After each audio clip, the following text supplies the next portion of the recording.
It is your Classic Metal Show right here on the ClassicMetalShow.com. That is not brand new stuff anymore, but stuff from about a year ago. That band was Crazy Licks from their Rough Justice release. That song was called Live Before I Die. And on the line right now is a guy that knows a little something about Crazy Licks and about pretty much every band of the classic metal variety that's releasing music today, as well as a lot of stuff from the past. He is the general manager of Frontiers Records. He is Nick Teeter. Nick, how are you, man? Good, Chris. How are you? Excellent, man. Well, Nick, it's definitely cool to have you on. We talk on the show all the time about the business that is the record industry today, and it's great to have you on to maybe kind of clear some misconceptions and explain exactly what the business is today versus what it used to be. So maybe a good place to start would be to kind of get a little bit of a bio on you first so people know who I'm asking these questions to. Yeah, no problem. So my name is Nick Teeter. I am the general manager of Frontiers Records here in North America. And Frontiers is, of course, as many fans of the label know, headquartered out of Naples, Italy. It was started in 1996 by a gentleman named Serafino, who had a real passion for melodic rock. They have labels named after a Journey record. So that's, obviously his main passion was this melodic rock stuff, that great stuff like Journey and bands of that nature. And he started as a distribution company and quickly became a record label because he saw that there were all these great bands out there that nobody was releasing their music. And he wanted to be a home for them and help them get their music out there. And over time, a lot of people came to know the label as being the home of Whitesnake, Mr. Big, Warrant, LA Guns, those types of great bands from the 80s. And then having a lot of the great bands like the aforementioned Crazy Licks and Eclipse and Shiraz Lane and One Desire and all these great Scandinavian bands doing hard rock and melodic rock and metal, and more recently Inglorious from the UK, Dirty Thrills from the UK, Bigfoot, Wayward Sons, Doomsday Outlaw, all these bands that are sort of getting into the new breed of hard rock coming out of the UK right now. And that's really what the label is now. It's a home for the classic bands. We just put out this past Friday new albums from Stryper and a new live release from Dokken. Right. But at the same time, we put out the debut record by a brand new Swedish band called Perfect Plan. So that's really where the label's at these days is the new bands and the classic bands. Right. And myself, I've been in the music industry itself for 20 years. And I've been working with Frontiers for the past 7 years. I started with them in March of 2011. And it's been, I came in as a fan and I remain a fan. And that's why it's such a pleasure to work with them, to work with all this great music and help get it out into the world and help all the devoted fans out there be aware of it. No doubt, man. Well, Nick, there has been in the past, there have been other companies that have tried to do this and have not been. I don't want to say they weren't successful, but they didn't last. Your CMC International comes to mind, or I forget what it was called, but the thing Kolodner was trying to start as the imprint from Sony back in like early 2000. Portrait, correct, right.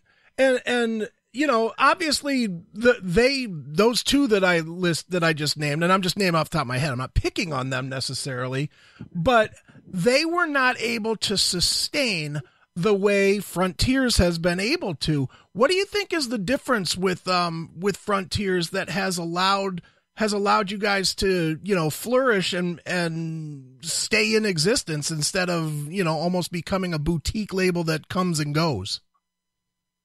Well, I mean, for CMC eventually morphed into Loud and Proud, which is still around and putting out records. So they had a name change and have maintained. Portrait, I can't really comment on that because I truly don't know the history there at all. I do remember that it was, yeah, they were an imprint of Sony, and they were put out a Rat and a Great White album, and it wound up not being a long-term thing. But I think part of the reason Frontiers has been around for 21 years is they have stuck to their guns. Mm-hmm. You know, they've had a mission from the start, and they've kept on that road, and they've also adapted to the times too. You know, so they're not gonna. I mean, they're still gonna put out the releases from the classic bands as long as those bands want to keep making records. But they've delved into the developing artist business, because eventually these heritage acts, for lack of a better term, they're going to retire, right, or not want to record anymore, or do whatever. And that's not, that's just life and time that stops for no one. You know, eventually it's just not going to be possible for them anymore. They're going to lose interest and just want to do other things in their lives. So you got to have a plan of what do you do after those bands are no longer interested in releasing music, and that's developing the next generation of bands. So they've it's been a combination of sticking to their guns and planning for the future, I think, is what's really been allowed them to march forward and keep marching on. Excellent. Now, obviously, with Frontiers, you know, it basically, if a band had some success in the late 80s, early 90s, in that realm, it's not past the thought that they could end up putting out a release if they're still working with you guys.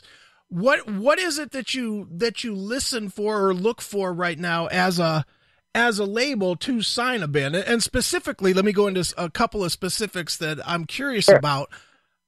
Obviously, and you know, you're a music guy, you know, the fans always, you have a contingent of fans that will not accept anything unless it's the original guys. And then again, most of these bands don't all have the original guys.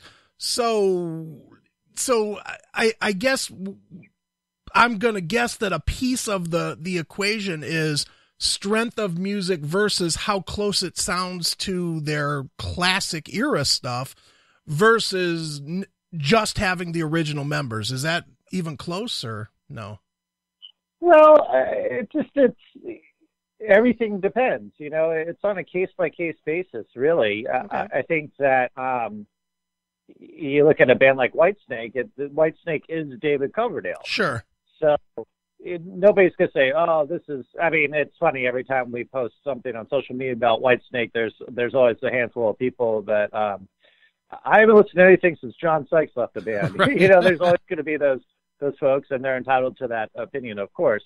But most people are happy that David Coverdale is got his band of Merrymen, and they're going to create new music and put something out, because David's known for surrounding himself with top-notch musicians. He's always been known for that. So a band like LA Guns, okay, it's nothing disrespectful to Kelly, Steve, and Mick, who were originally in the band with Phil and Tracy, but it was really about the Phil Tracy chemistry. So right. It wasn't like, oh, well, maybe if you got the other three back involved. It was like, no, it's Phil and Tracy, and this is going to be viable.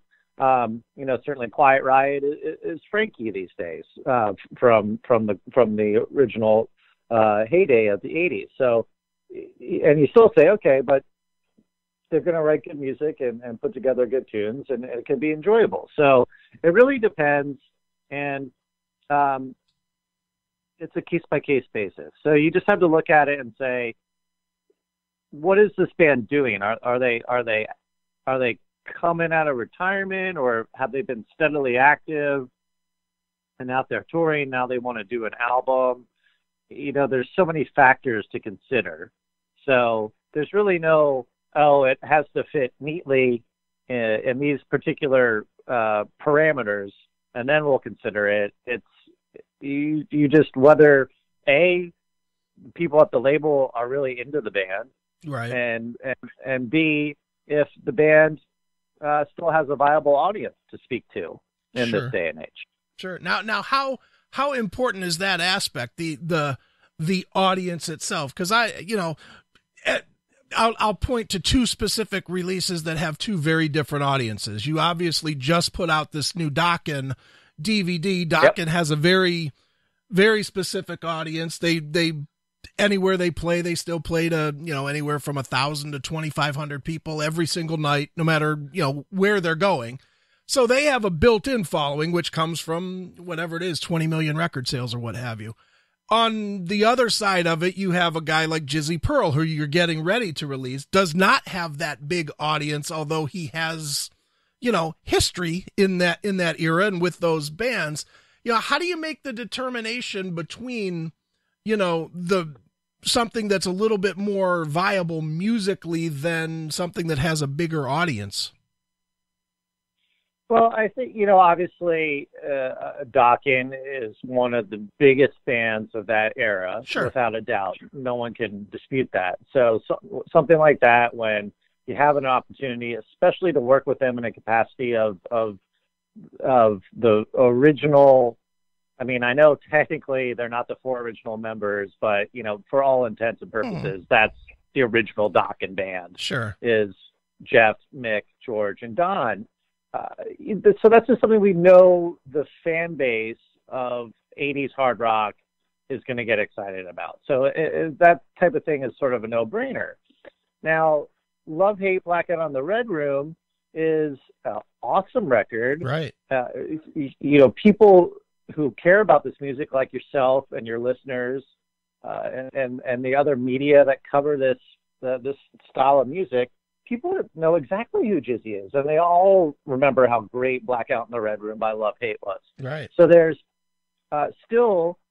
it's maybe not the Dokken audience or a Whitesnake audience, but the people who care will say, yeah, we'd love to hear more music from Jizzy Pearl, especially if Jizzy, of his own accord, has kind of gone back to that Blackout in the Red Room style.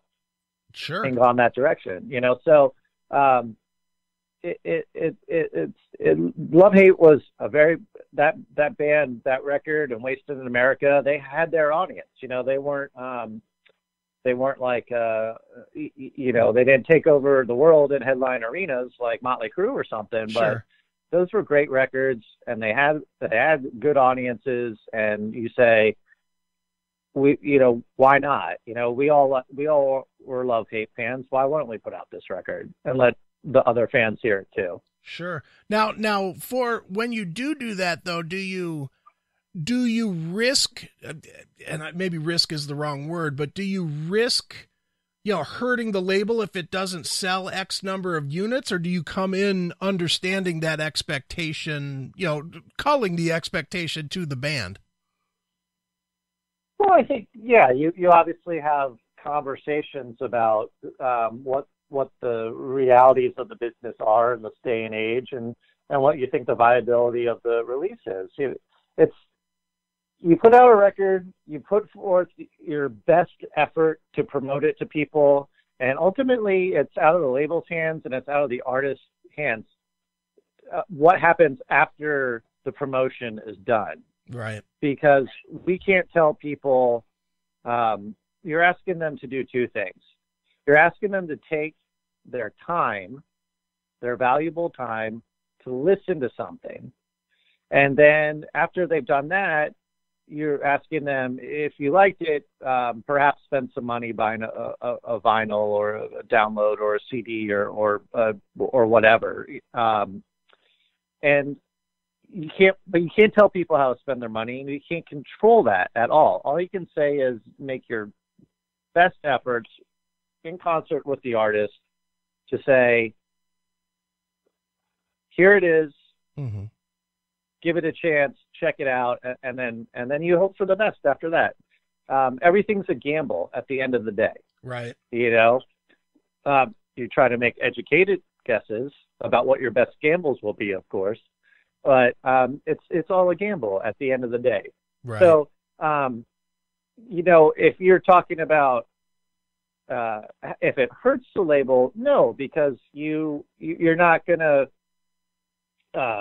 give such large, humongous advances it's not the 80s anymore. You're not saying, Right. here's $500,000 to record the record, here's another $500,000 on the marketing or whatever. Your budgets are in line with your sales expectations. Okay. And you have a conversation with the artist about that, and then or their management team, and then you go forth and you promote and you see what happens. Sure. And if things go well, you say, let's do another record. Okay. That makes sense. Now let me ask you about some nuts and bolts of the business that, for the life of me, I do not understand, and you may not either. I mean, the industry's in such quite possibly, the industry's in such a place now. It is hard to understand, but one of the things that I see the most of, and I, for the life of me, can't figure it out, and we've talked about this 100 times on the show, and nobody has ever given us the answer, is why in this day and age is everything made free with the hope that someone buys it? What I specifically mean is, I'll point to the Stryper record that came out last Friday, I think. Yeah. Obviously, It came out last Friday, and before I even woke up in the morning, I had a note on the front of my iPhone that said, Stryper has been downloaded to your Apple Music. Now, I know technically that's not free, but if you had Spotify, it would be free to listen to. And it goes up on YouTube, that all the songs are on YouTube. And how does the label justify putting the whole thing into the hands of consumers with the hope of them then buying it, even though they've already got access to it? So this is a really good point you raise, and hopefully I can give you some semblance of an eloquent answer here. Okay.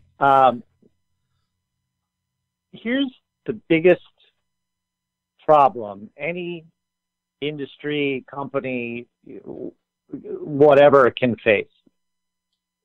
When the consumer speaks and says, this is what we want, that's what you have to do. You can't get into hubris and try to deny. So let's go back to when Napster first came out. Mm-hmm. Napster was essentially a reaction to CD prices were up to $18.99 a CD, and largely you talk to anyone, and everyone felt that a lot of these CDs had one good song. So Right. You were being duped into spending nearly $20 to buy a song which seemed unfair. Now, you spent $20 and the whole album was all killer, no filler. Again, ultimately a matter of opinion at the end of the day, but largely there was a lot of things being put out that had one good song, and it was expensive to buy it. Napster was the reaction to that. Sure. That was somebody saying, it would be great if your music could be a la carte.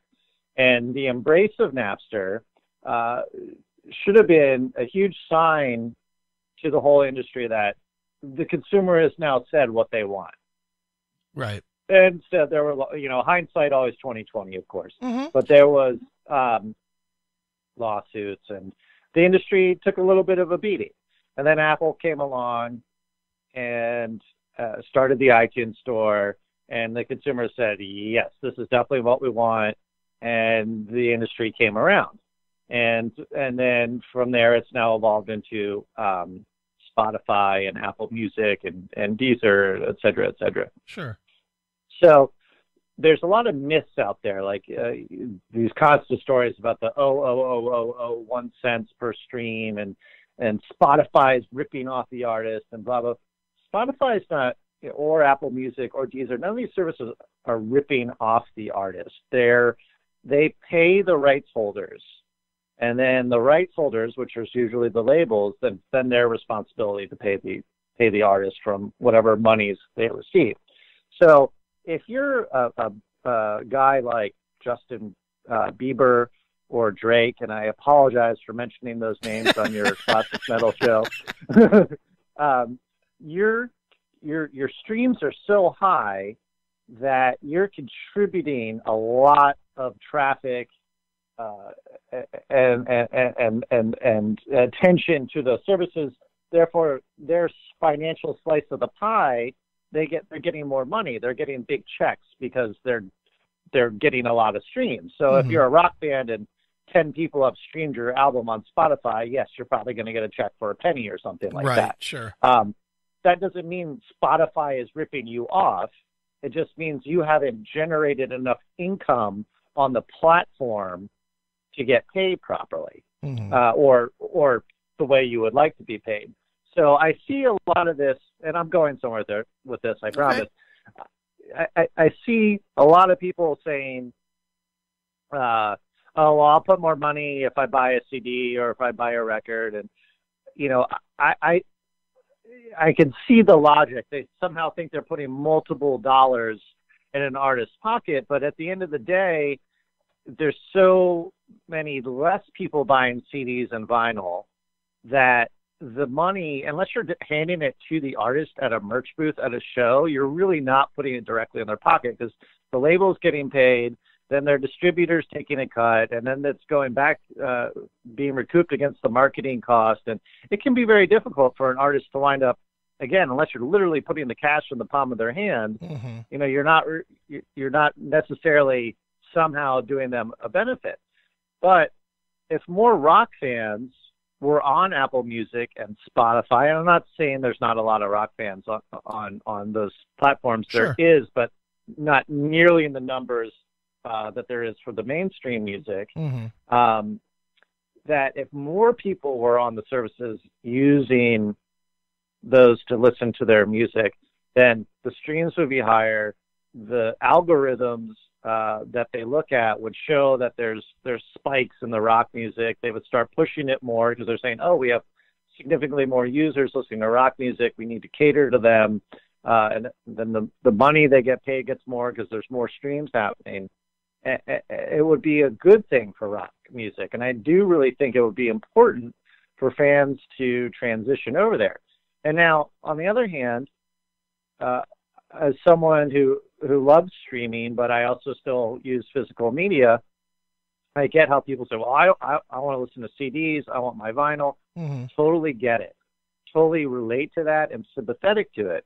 And what I like to say to people who still have their heels dug in a little bit on the streaming is, remember, if you're of a certain age, you'll remember going to record stores. You can still do this now, of course, but in the prime of record stores, when we were in the glory years of Tower Records and all that, and you would go in and listen to albums on listening stations. Sure. And you would say, oh, that sounded pretty good. I'm going to spend my money on this. Or you would say, that didn't sound so hot. I'm gonna go buy that other thing I was thinking about instead. Right. That's what these streaming services really are. Okay. They're the world's best listening station ever invented. I don't know how they'll invent a better one. You can literally go on and hear almost anything that's ever been released or recorded and listen to it. And if you really like it, you can say, now I'm going to go buy the vinyl, or now I'm going to go buy a CD, or I'm going to keep listening on a streaming service, but I know to go see the band when they come through town. Right. And that's really the way. These services are not the enemy. They're great vehicles for bands to be discovered. Now, granted, when you have a bazillion bands on there, there's other factors that need to help with the discovery. But if you are a person who's watching your pennies and you're like, do I want that new Stryper album? I don't know. I wish I could know if it was good first. Well, now you can find out, because you can go on Apple Music, you can go on Spotify, you can listen to the full album and make your determination, and then spend your money, because of course it's great, and that's really how I think the folks who are really anti-streaming need to look at it. Is it's a great service, because there's a lot of the young artists who really get how good streaming is and how beneficial it can be for their careers. The one band from Finland we have, One Desire, they have a single that's been streamed over 1 million times. Okay, wow. And that's I mean, for some of these pop bands, like 1 million streams would be, like nothing. But for a band like One Desire from Finland with who hasn't like come over to the U.S. or done anything like that. 1 million streams on a single is great. Sure. Eclipse, their latest album, over 1 million streams. That's great. This is not. We don't think, oh, I wish more people were buying the CD. No, we think, great, people are listening. Sure. Because that's all. As a record label, all we really want. People are so busy. Mm-hmm. They're being inundated with so much media. Listen to this album, watch this TV show, watch this movie, watch this sporting event, whatever. There's so much being thrown at everybody every day. If they're taking the time out to listen to one of our songs or watch a video or listen to a full album or do whatever, then that's really good, and we really appreciate that. And then it's up to them what kind of action they want to take afterwards. Right. And if they want to buy an album or just keep streaming or do whatever, we're thankful for all that. Sure. So the justification is that there's so many people on these streaming services discovering music that you need to be on there. And refusing to be on there would be cutting off our noses to spite our face. Right. Sure. Certainly.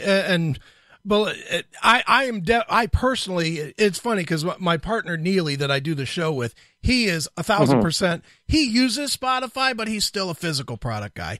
Me, I don't have any physical product. I mean, I have books and books of CDs up here that I never even go to anymore because I'm Apple Music guy.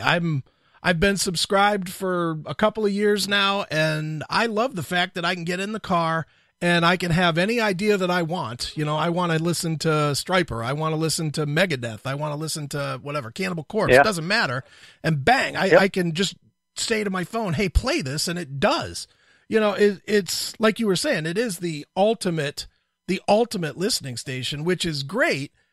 But the artists that we talk to always bitch about it. They always, and like you were saying, maybe instead of me saying it, let me ask the question. Is it maybe a situation where the artists don't understand the deals that they're involved in? I think it's a case-by-case basis. I think younger artists totally get it, but that's the world they're growing up in. Okay. I think some of the older artists have the attitude of, all right, the cheese moved, I'm going to go find it where it is now, and then you have other artists who are just, my cheese moved, what the hell am I supposed to do now? And that's like, all you can do is just explain to people that the genie is out of the bottle. It's not going back in. Like, right. This is the new reality. Okay. It used to be you wanted to get on radio. Now you want to get on playlist because that's the new radio. That's how your new music's going to be heard. Sure. And I'm speaking about the older artists who don't really get the radio airplay anymore. Younger artists, depending on the style of music, maybe it will get on the radio. Mm. But I mean, when you're talking about Apple Music, yeah, that is great because you can go like, but you want to hear the new Cannibal Corpse record, and there's still that excitement because you know what? If you really want to hear that Cannibal Corpse record, you're sitting there staying up till midnight the night it comes out, refreshing, right. And then you can crank that thing right away, sitting on your couch, or you can say, you can finish listening to it and then you can say, man, I wonder if there's any more new death metal releases or new death metal bands I could discover. And you can pull up an Apple Music death metal playlist. Sure. And find a Rivers of Nihil or or something like that, some new band that a Metal Blade or a Relapse or Nuclear Blast, whomever has put out. Right. And that otherwise, how would you have heard that? Maybe you read about it or a friend played it for you or whatever. And those methods still work for the record. But the fact that you can just say, I'm kind of in the mood to hear some new music, but I don't know what, but I know what I want it to be, whatever genre. And you can go find these genre-specific playlists and discover new stuff. I mean, I love streaming. Sure. I'm with you with that. Well, since we're talking about streaming, let's go to the next place that streaming is right now, which to me seems, obviously I'm involved in it with doing internet radio. I mean, we do a podcast which does very well. I mean, our podcast does like 40,000 downloads a week, which is, for this kind of music is a big number. Fantastic. And at the same time, we do a live show as well on Saturday nights. 6 hours live on a Saturday. It's a very long haul. But with our show, the one thing that we get just absolutely hammered with is the licensing fees. And it's the licensing fees to play this music or to stream the music is so out of whack when it's compared to regular traditional terrestrial radio, the monies that they would pay per song. And at you, who's in the business right now, I wonder if you do see the discrepancy there, and B, if you think that internet radio / podcasting should be treated more like terrestrial radio has been, since it is in most of the bands, especially that you guys release on Frontiers, the place that it's going to get played is on the internet. It's not going to get played on a Clear Channel station most of the time. It's not going to get played on a CBS station as much as it would be played on, a podcast or something where it's more, I guess it's more hobbyist, and it just seems like like there's a very much a disparity between what they're charging corporate rates for the hobbyists, and they're not charging corporate rates for the corporations. Does that make sense?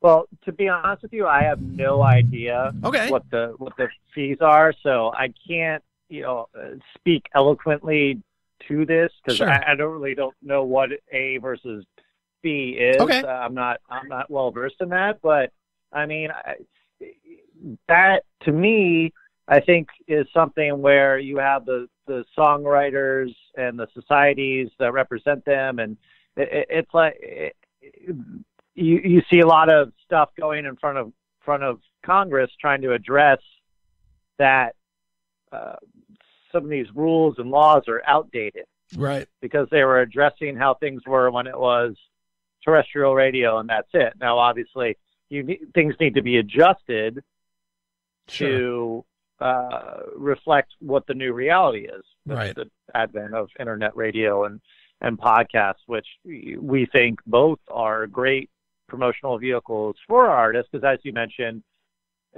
I mean, our artists definitely get played on iHeart stations, which formerly Clear Channel, but that it's because it's a specialty show with one person running it, so it's not like it's getting played 20 times a week. It's once a week, during a specialty show. Sure. So yeah, I think there needs to be some sort of balance, and I think folks like yourself fighting the good fight need not be financially broken for trying to promote the music. Sure. And what's interesting is we actually, because the licensing is out of whack right now. We're not a commercial thing by any means. That's not what we're doing. But what we've found to be successful is we just ask the artists if they'll waive the fees, and the artists are willing to waive the fees because they want their music to be heard.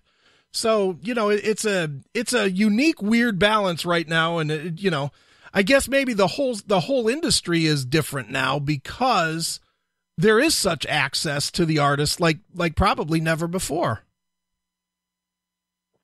Well, that's right. I mean, you could send, it used to be, you would have to write a letter to a fan club or a management office or a record label and, hope that maybe somehow, some way. And now you can tweet at an artist, you can send them a message on Facebook. Access is, or the potential for access is greater than it ever was. Sure. You're still not going to get a hold of, the Rolling Stones or whatever. yeah. Mick Jagger's not going to write you back to right. send the Rolling Stones Facebook page a message. although stranger things have probably happened. Sure. But you know, if you're talking about an artist with a little more accessibility, yeah, you know, it's realistic that you could get a hold of them. They could say, yeah, man, you know, go ahead and play the song. That's cool. Yeah, definitely. Let's talk a couple more things. I know I'm monopolizing your afternoon, but no, it's fine. It's fine. I'm one of the things that Frontiers does that is always hit or miss, but I love the fact that you guys do it. And I, from every artist I've talked to, it sounds like it's a Serafino thing more than anybody else, is the creation of, I don't want to call them super groups, but that's kind of what they are, you know, where he just kind of hears this guy playing bass with this vocalist or this guitarist mixed with this guy. And like I said, most of it is hit, but there's been a couple misses, obviously, but what is it about Serafino where he has that kind of an ear to pick out those guys and just sort of understand how they'll mesh? It's a gift, really, and it is him. It is all him. You know, occasionally, you know, folks from the team, he may say like, I'm stumped on a drummer or something, you know, and one of us will, you know, we'll come up with a list and somebody will have the magic ingredient. But by and large, it's Serafino by a mile. And I couldn't tell you, man, it's a gift. You know, I can't tell you that I would have sat around and thought, you know, it'd be good, Michael Sweet and George Lynch doing a record together. Right. Or, you know, saying, boy, that Dean Castronova can really sing. What if I put him in a band with Doug Aldrich and Jack Blades, and Dean was singing lead, you know, in a band with Jack Blades in it, you know, so right. I don't know how I would have ever thought about that, thought that up in my wildest dreams. It's just a gift, and he's great at it. And he just sits there and dreams it up. And, you know, we see this, it was funny when the last Sweet and Lynch album came out. I remember there's one guy who commented on YouTube, the first song we released, he's like, I will never support this band because they don't play out live. And it was like angry, right? Know, like real angry post. And it's like, dude, what is your problem? Why right. can't you just enjoy the music? And back to our point about streaming, it's like, you don't have to pay for the CD. You can listen to it on Apple Music, yeah, or Spotify, or wherever, you know, like, don't act like somebody ripped $20 out of your wallet and it's some great crime. So, and the other thing too is with these bands, we'd love it if they went out and toured. Sure, we'd love it. But behind the scenes, boy, there's a lot of logistics to work out. You know, it's hard for a super busy guy like George Lynch and a super busy guy like Michael Sweet to figure out how to get that on the road and get the money worked out. Because, you know, they each have with their respective bands, you know, a certain amount of money they need to be paid. The promoters may say, well, this is a brand new band, so we're not sure if it will draw. So if the promoters don't want to pay a certain amount of money, then the band can't show up because it's not what they need to be compensated a certain amount to show up somewhere. And they're not asking for, you know, right. $bazillion dollars, but, you know, if they got to travel and stay in a hotel and do all this stuff, it needs to work out for everybody involved. So it's the logistics make it very difficult. And of course we talked about Revolution Saints getting out on the road and Sweet and Lynch getting out on the road and all these various bands. And it just, you know, it hasn't worked out yet because it's not impossible, because we see quote unquote super groups getting together, and, you know, Sons of Apollo's out there, they're touring like crazy. Sure. You know, so it's definitely doable when things can be worked out. We will continue to put out groups like that. We will continue to try to figure out how they can, you know, maybe they're not going to play 250 shows in a year, but if they can show up at a festival here or there, that's really what it is. Like if they can get one festival appearance, you know, and then build some shows around that and get out there and do it, then that kind of helps the cause. So, Serafino puts those bands together. Largely people seem to really enjoy listening to them.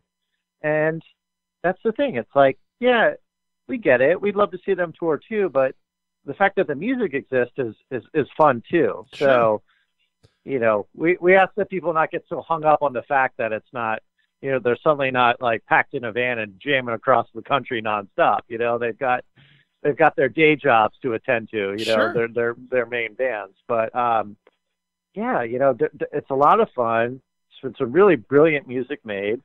And yeah, it's something we'll keep on doing as long as the artists, you know, want to do it. You know, the artists are the ones ultimately who get to say whether they want to show up and do it or not. Right. And as long as the artists are like, you know, there's a lot of misconception that that Frontiers exercises complete control over the proceedings, you know, and we're like, right. hey, these what the songs will say. Like, it's like the artist has to say yes.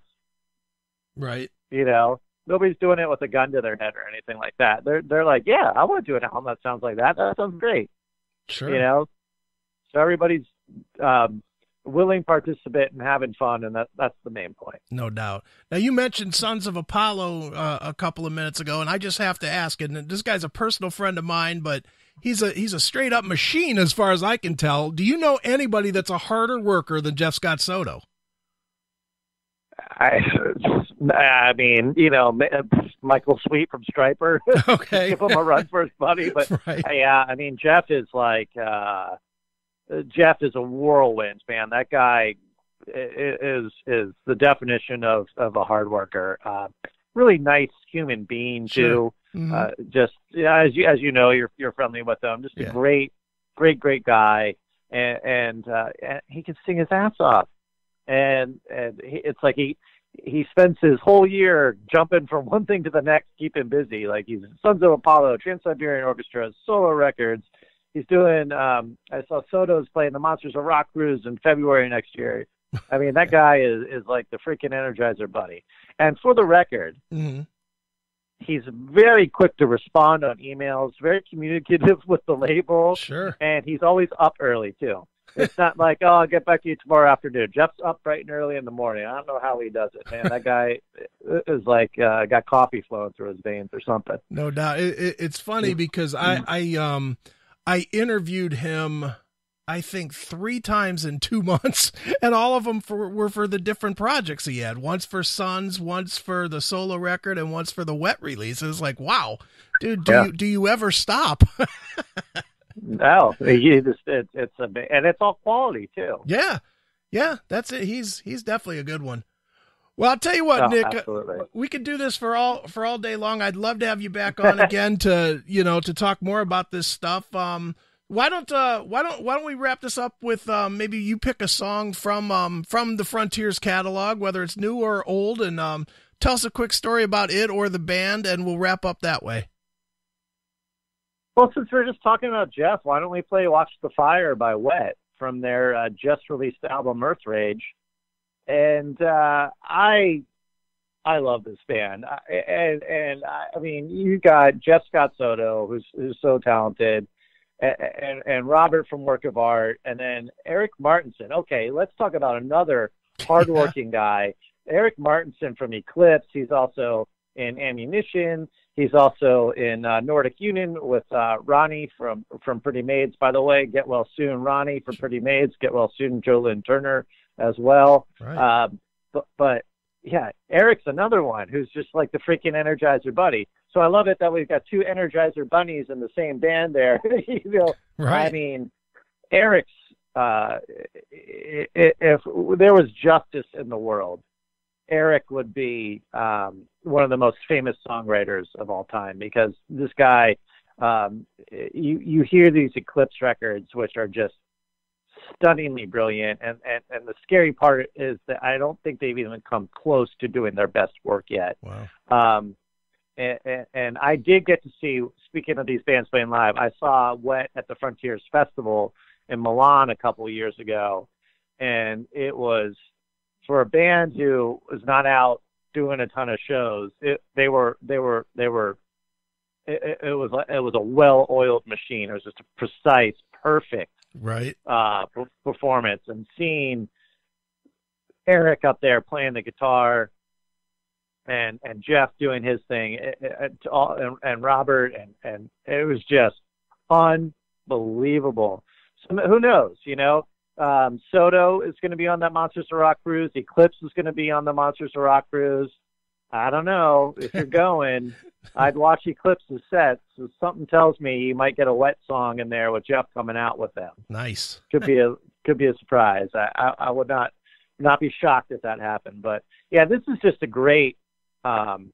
I think, in my opinion, and I really, really like the first two albums, but I think this is just a big leap for them in terms of capability. And I think it just really shows that even as a quote unquote studio project, there's still a chemistry there between the artists, and they really came up with something truly spectacular. And I hope, if you like hard rock with a lot of melody in it, this is just right up your alley. Excellent. Well, let's check it out right now. This is brand new stuff from Wet from the Earth Rage release right here on your Classic Metal Show.